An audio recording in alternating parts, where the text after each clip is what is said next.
কুচবিহার রুটে যে অটোগুলো অবৈধ অটো রিক্সাগুলো যে আসছে কুচবিহারকে ব্রেক করে তাদের পারমিট কন্ডিশন কুচবিহারের আওতায়, সেখানে দেখা যাচ্ছে যে তারা কুচবিহারের রুটে না চালিয়ে আলিপুরদুয়ার চৌপতিটাকে ক্যাবাজ করে রাখছে, একদম জ্যাম করে রাখছে। দীর্ঘদিন যাবৎ আমরা চিঠি দিয়ে আসছি, আমাদের কোনো রকম এই চিঠি কোনো গুরুত্ব দিচ্ছে না। এবং আমাদের যে এক্সিস্টিং যারা মালিক আছে, সেটা হচ্ছে আলিপুরদুয়ার তরাই অঞ্চলের আন্ডারে যে বাস, মিনি বাস এবং আলিপুরদুয়ার ম্যাক্সি ক্যাবের যে গাড়িগুলো চলে, ম্যাক্সি ক্যাব গাড়িগুলো, আমরা সারিবদ্ধভাবে আমরা ট্রান্সপোর্ট ডিপার্টমেন্টের সাথে যে গাড়িগুলো চলে এনবিএসটিসি, তাদের সঙ্গে মিলিতভাবে আমরা একটা আমাদের সমিতিগতভাবে টাইম টেবিল করে দীর্ঘদিন গাড়িগুলো চালাচ্ছি। অথচ এই গাড়িগুলো কি করে কুচবিহারের গাড়িগুলো না চালিয়ে এরা আলিপুরদুয়ার চৌপতি থেকে গাড়িগুলো কুচবিহার করছে।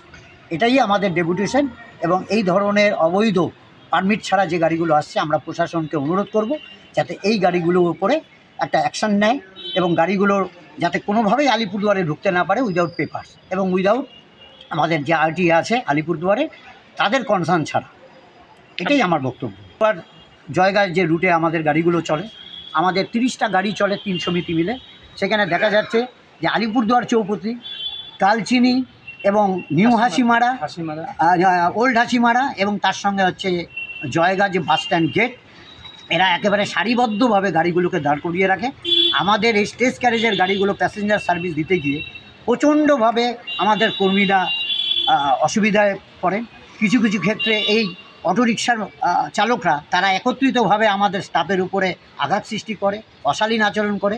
এইগুলো যেন না করে এবং আমাদের গাড়িগুলো যেন সুষ্ঠুভাবে প্যাসেঞ্জার পরিষেবা দিতে পারে, এটার জন্যই আমাদের প্রশাসনের কাছে অনুরোধ।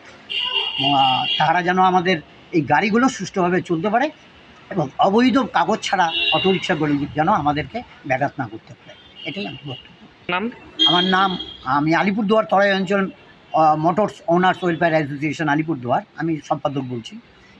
নাম দেবাঙ্কর দে।